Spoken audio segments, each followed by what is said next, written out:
Last time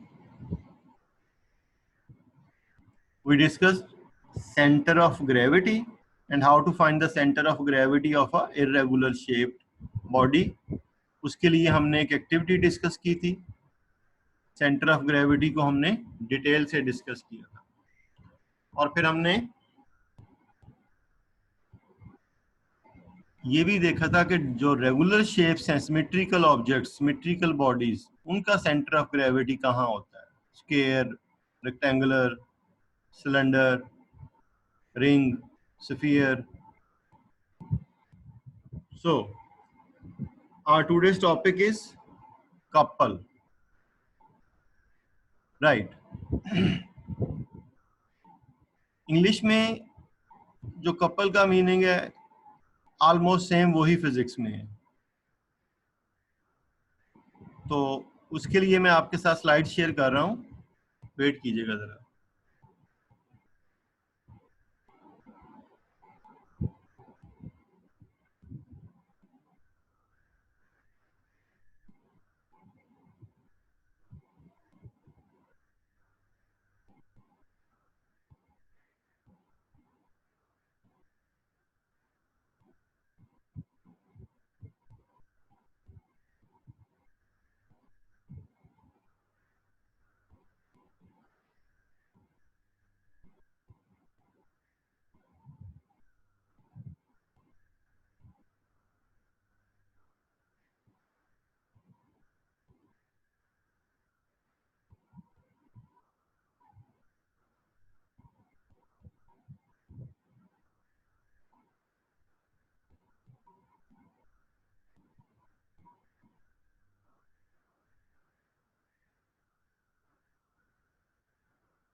So our today's topic is couple.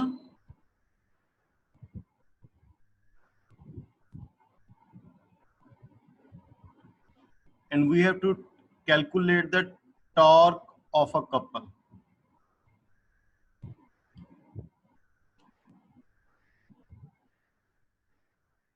पहले हम देखेंगे कपल क्या होता है और फिर उस कपल का टॉर्क कैलकुलेट करेंगे. जब हम किसी नट को लूज या टाइट करने के लिए हम स्पैनर यूज करते हैं, फोर्स अप्लाई करते हैं, उस केस में तो हमने टॉर्क कैलकुलेट किया था, लेकिन आज हम करेंगे कपल का टॉर्क.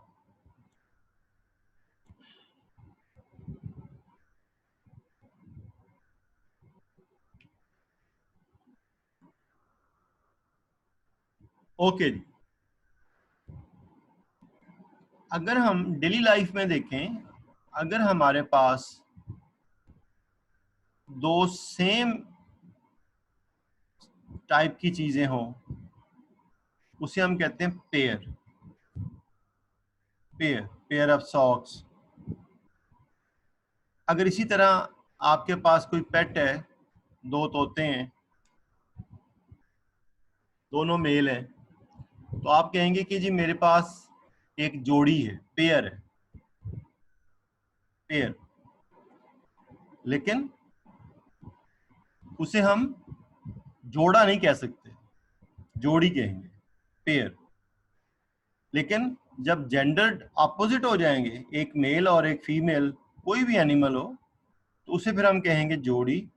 और इसी तरह हम लोगों को कपल भी कहते हैं कि जी फलां कपल आया था, फलां कपल चला गया किसी फंक्शन में, वो कपल नहीं आया.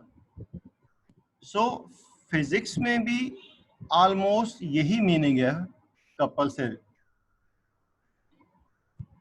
Let's see first unlike parallel forces. ये हमने पहले भी पढ़ी हुई हैं इस चैप्टर के बिल्कुल वेरी फर्स्ट फर्स्ट डेफिनेशन, जो सेकंड डेफिनेशन थी वो यही थी, अनलाइक पैरेलल फोर्सेस. जस्ट उसको हम रिवाइज कर रहे हैं और उसके बाद फिर हम इसे यूज करेंगे अभी नेक्स्ट डेफिनेशन में. So unlike parallel forces are the parallel forces that are parallel but have directions opposite to each other. ये एक बॉडी है, इस पे ये टू फोर्सेस एक्ट कर रही हैं, F1, F2. They are in opposite direction. हम इन्हें कहेंगे ये अनलाइक पैरेलल फोर्सेस हैं. पहली बात है कि ये पैरेलल है. अगर हम इन फोर्सेस को इनकी ही डायरेक्शन में ड्रॉ करें, they will never intersect each other.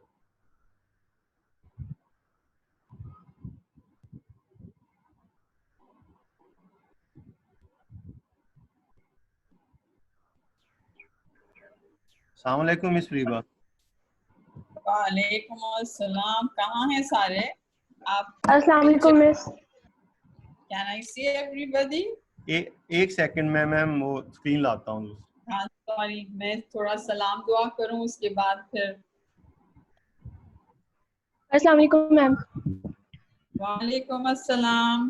By voice I cannot recognize you. Just name yourself. Haika Haika miss. I am Haika. अच्छा जी, ये क्लास 9th का चल रहा है? Yes miss.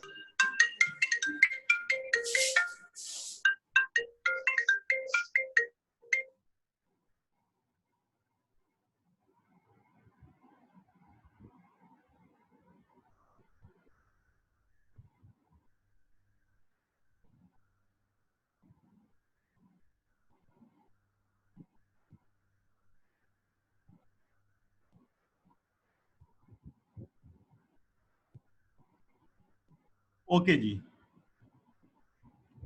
So we revise the definition of unlike parallel forces. क्या? When two parallel forces are acting on a body and the direction of the forces is totally opposite to each other. इन दोनों forces की, इसकी इस force की direction और इसकी, this is acting upward and this is acting downward.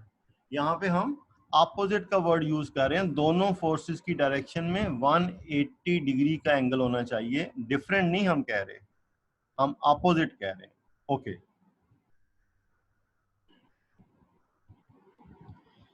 अब ये steering है, steering wheel of a car. हम इस पे टू फोर्सेस अप्लाई कर रहे हैं.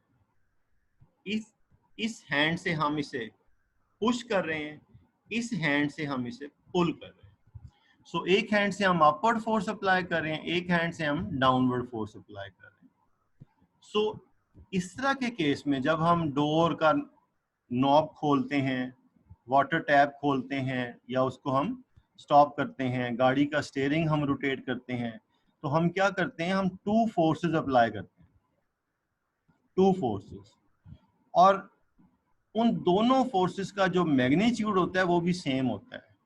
नेचुरली जब हम वाटर टैप खोलेंगे अपने हाथ से, तो एक तरफ हमारा थंब होता है, दूसरी तरफ हमारी फिंगर्स होती हैं. तो जब हम उसको ऑन या ऑफ करते हैं तो इक्वल फोर्सेस अप्लाई होती हैं. सो इस स्टीयरिंग पे भी जब हम दोनों हाथों से इस टर्न लेंगे लेफ्ट साइड पे, तो हम इस हाथ से, इस हैंड से उसे पुश करेंगे अपवर्ड, और इससे हम उसे डाउनवर्ड करेंगे. तो जब हम इस पे ये दो इक्वल और अपोजिट फोर्सेस अप्लाई करके इसे रोटेट करेंगे, तो बजाय हम ये कहने के कि we are applying two forces of same magnitude but opposite in direction, simply we can say that a couple is acting. A couple is acting. बिल्कुल वैसे ही जैसे हम ये कहें कि जी फलां कपल आ रहा है और फलां कपल जा रहा है, तो हम डिटेल नहीं बताते हैं. तो हम यहाँ दो फोर्सेस और उनका मैग्नीट्यूड और उनकी डायरेक्शन की बात नहीं करेंगे. हम सिंपली कह देंगे a couple is acting on the steering wheel. And when we are saying that a couple is acting, it means there are two forces, they are of equal magnitude and they are equal in direction, opposite in direction. अब opposite in direction की वजह से हम इन दोनों forces को unlike parallel forces कह सकते हैं. अनलाइक पैरेलल फोर्सेस कह सकते हैं. और अब उनका मैग्नीट्यूड भी सेम है, तो अब हम डिफाइन करते हैं couple. A couple is formed by two unlike parallel forces of the same magnitude. अब ये दोनों फोर्सेस अनलाइक पैरेलल फोर्सेस हैं और इनका मैग्नीट्यूड भी क्या है, सेम. जब हम गाड़ी चलाते हुए स्टीयरिंग को लेफ्ट या राइट रोटेट करते हैं क्लॉकवाइज या एंटी क्लॉकवाइज, तो हम नेचुरली हम उसको चेंज नहीं कर सकते. दोनों हाथों से हम इक्वल फोर्स अप्लाई करते हैं.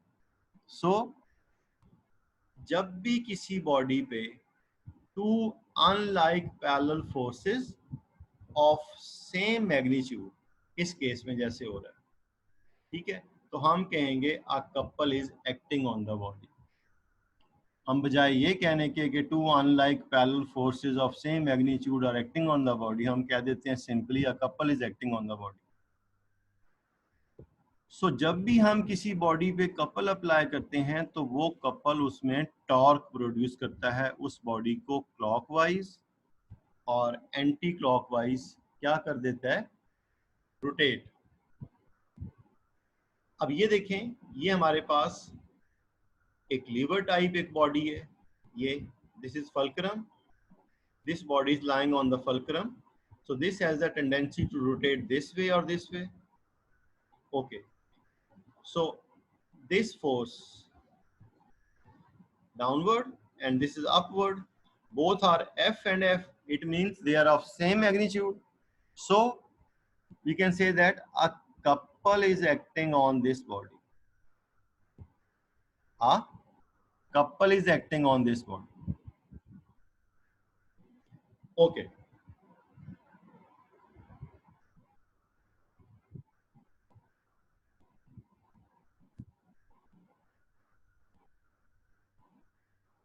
अब ये हमारे पास एक डबल आर्म स्पैनर है. एक होता है सिंपल स्पैनर जो हमने टॉर्क के टॉपिक में देखा था,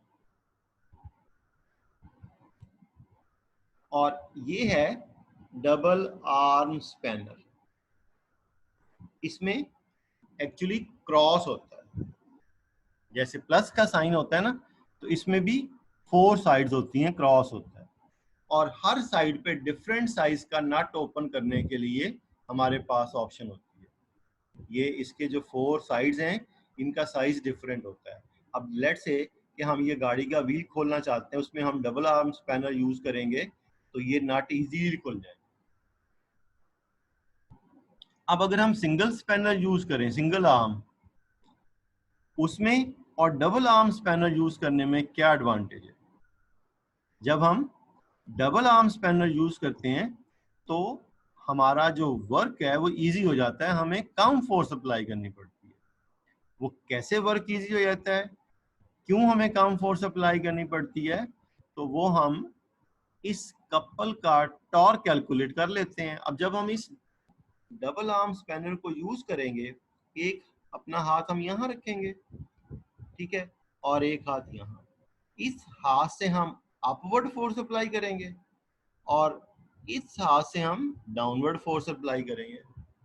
तो अगर हम एक ही हाथ अप्लाई करते हैं, एक ही सिंगल फोर्स अप्लाई करते हैं, सिंगल स्पैनर यूज करते हैं,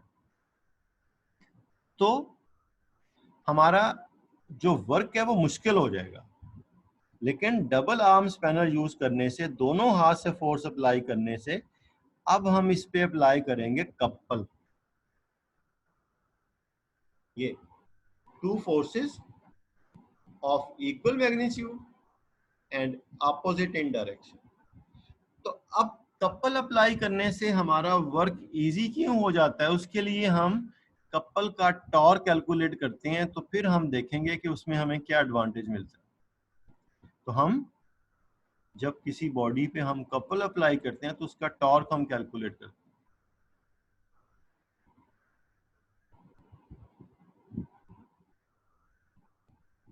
page 96.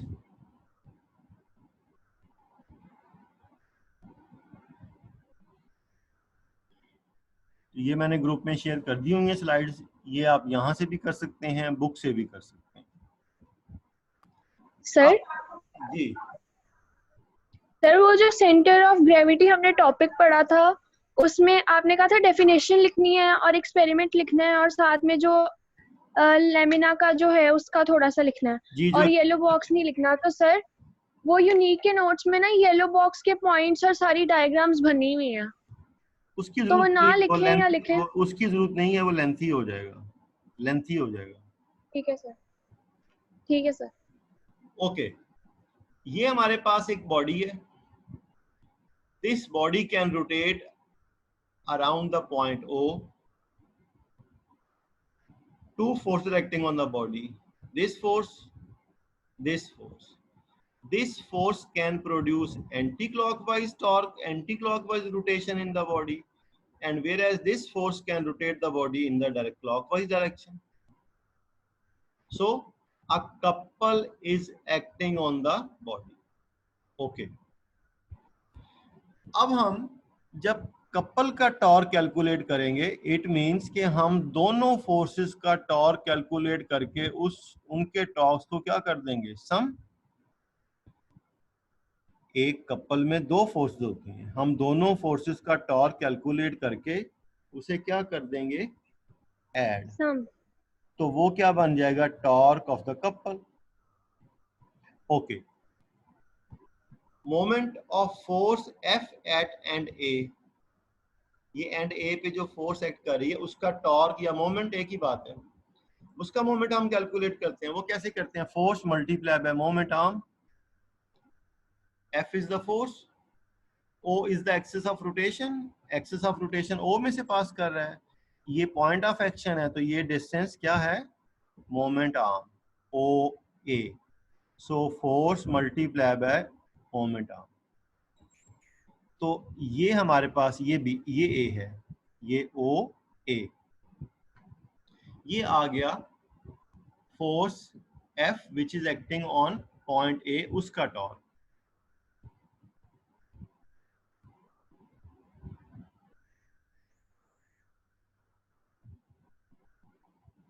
Moment of force F at the end B,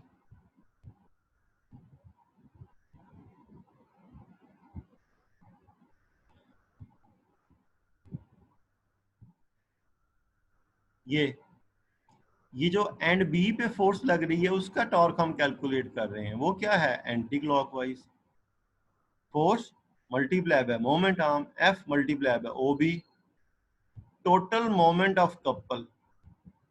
तो वो कैसे कैलकुलेट करेंगे, moment of force at A plus moment of force at B। अब चूंकि फोर्सेस इक्वल हैं, दोनों को हम F कह रहे हैं, तो हम उनको डिफरेंशिएट कर लेंगे, force at A, force at B।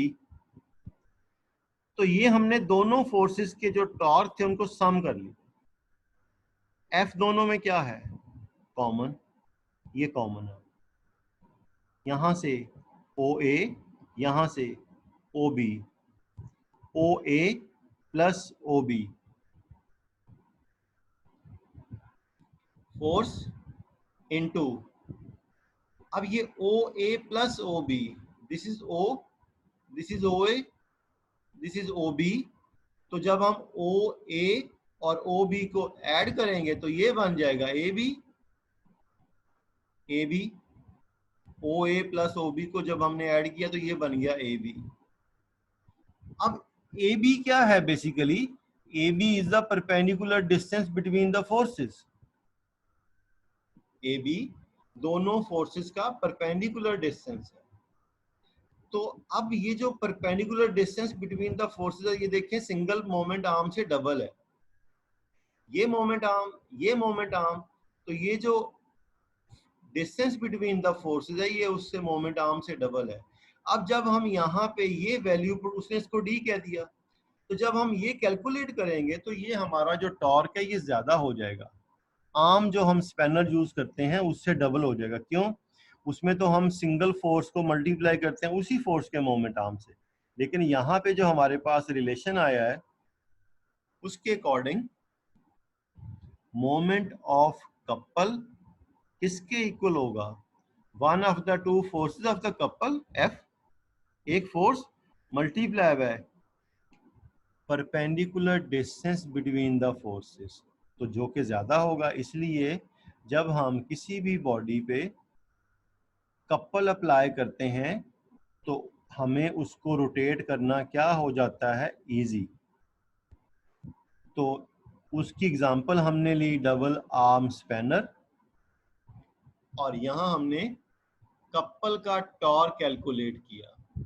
अब देखें, अगर हम इसी बॉडी पे सिंगल स्पैनर यूज करते, सिंगल, तो वो यहां से लेके ए तक या यहां से लेके बी तक, ये फोर्स हम यहां पे वो डिस्टेंस पुट करते, फोर्स मल्टीप्लाई बाय, तो हम यहाँ पे जो मोमेंट आर्म पुट करते उसकी वैल्यू इससे हाफ होती, तो जो हमारा आंसर आता वो कम होता। तो हमें डबल आर्म स्पैनर यूज करने का फायदा ये हुआ कि इसका जो टॉर्क था वो डबल हो गया। तो इस तरह हम कपल अप्लाई करके बहुत सारी चीजों को, अब जब हम किसी चीज का जो लिड है, ढक्कन, उसको हम लूज करते हैं, खोलते हैं, तो हम उस पर कपल अप्लाई करते हैं। जब भी हम किसी बॉटल का ढक्कन खोलते हैं, लूज करते हैं, तो हम कपल अप्लाई करते हैं। तो जब हम उस पर सिंगल फोर्स अप्लाई करेंगे तो वो मुश्किल हो जाएगा।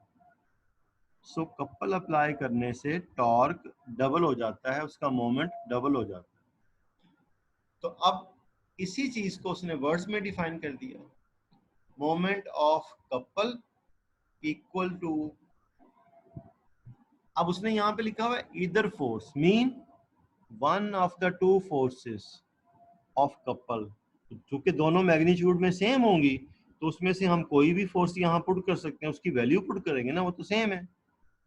सो इधर फोर्स, या हम यहाँ लिख सकते हैं one of the force multiply by perpendicular distance between the two forces, और इस परपेंडिकुलर डिस्टेंस को हम कहते हैं कपल आर्म। ये जो हमारा टॉपिक था कपल 4.7, इसके एंड में, टॉपिक के एंड में उसने यही चीज लिखी हुई है।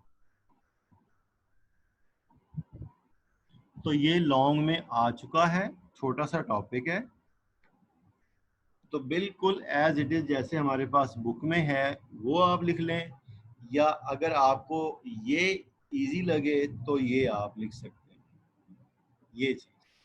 इससे पहले हम एक छोटा सा जो पैराग्राफ है वो लिखेंगे, कपल को डिफाइन करेंगे, ये पैराग्राफ लिखेंगे, उससे पहले कपल को डिफाइन करेंगे, ठीक है, और फिर ये थोड़ी सी उसकी डिटेल दे देंगे, और फिर ये हम कैलकुलेट करेंगे उसका टॉर्क कपल का।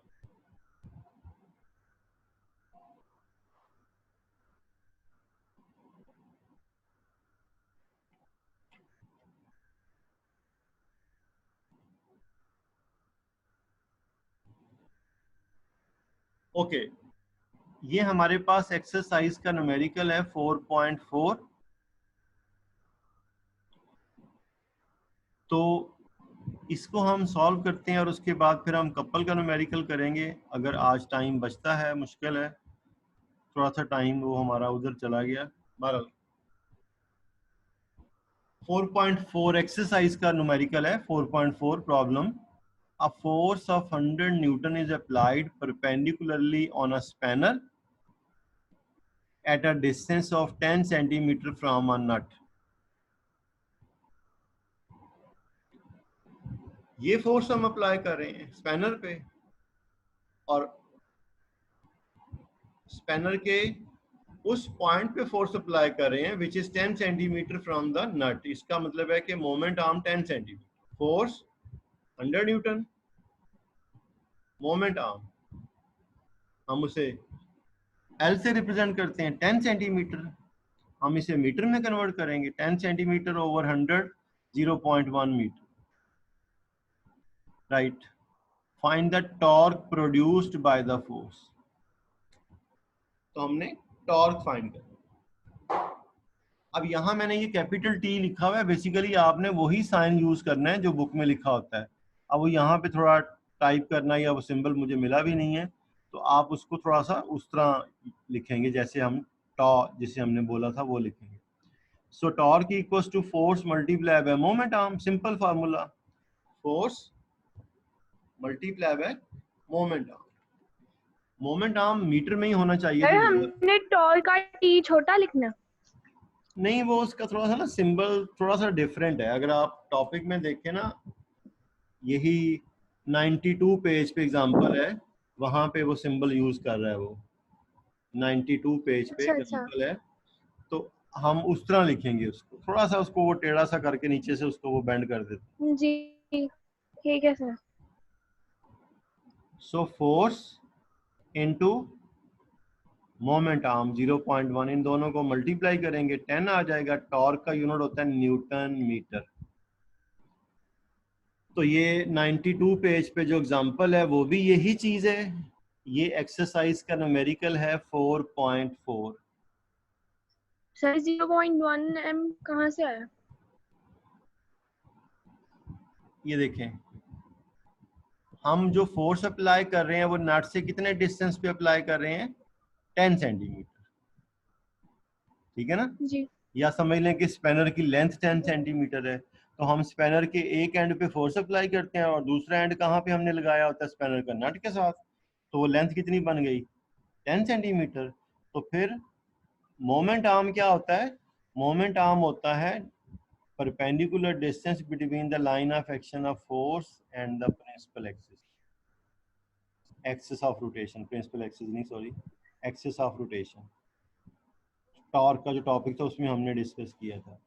तो जैसे यहाँ हम बात कर रहे थे ये, तो अगर ये हमारा नट है, यहाँ ये हम फोर्स अप्लाई कर रहे हैं, तो ये जो डिस्टेंस है ये क्या होगा? हमारा मोमेंट आर।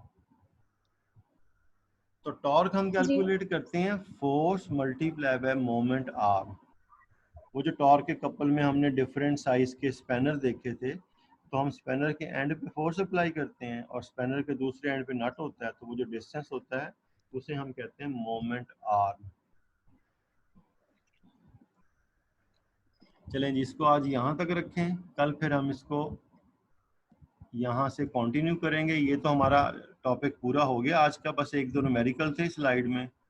तो कल हम नेक्स्ट टॉपिक देखेंगे जो हमारा इक्विलिब्रियम का टॉपिक है, लास्ट टॉपिक है इस चैप्टर का। 2 फर्दर क्लासेस होंगी, उसमें ये हमारा चैप्टर एंड हो जाएगा जी। Any question regarding today's lecture? Sir.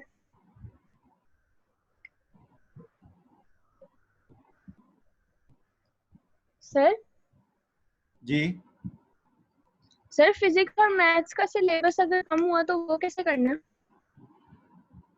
कम नहीं अभी हुआ, उन्होंने ना अभी हमें थोड़ी डिटेल भेजी है कि जी this is class work and this is homework.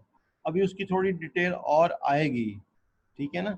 अभी तो जो हम ये पढ़ रहे हैं चैप्टर 4, इसमें ऐसी कोई बात नहीं है, ये आएगा ही आएगा, ठीक है। अब हो सकता तो है सर कुछ देखिए उन्होंने जी ना, जी जैसे अब ये हमारा चैप्टर है, इसमें से कुछ न्यूमेरिकल उन्होंने क्लास वर्क में डाल दिए, कुछ होमवर्क में डाल दिए। अब जो जहाँ तक मेरा ख्याल है वो ये होगा कि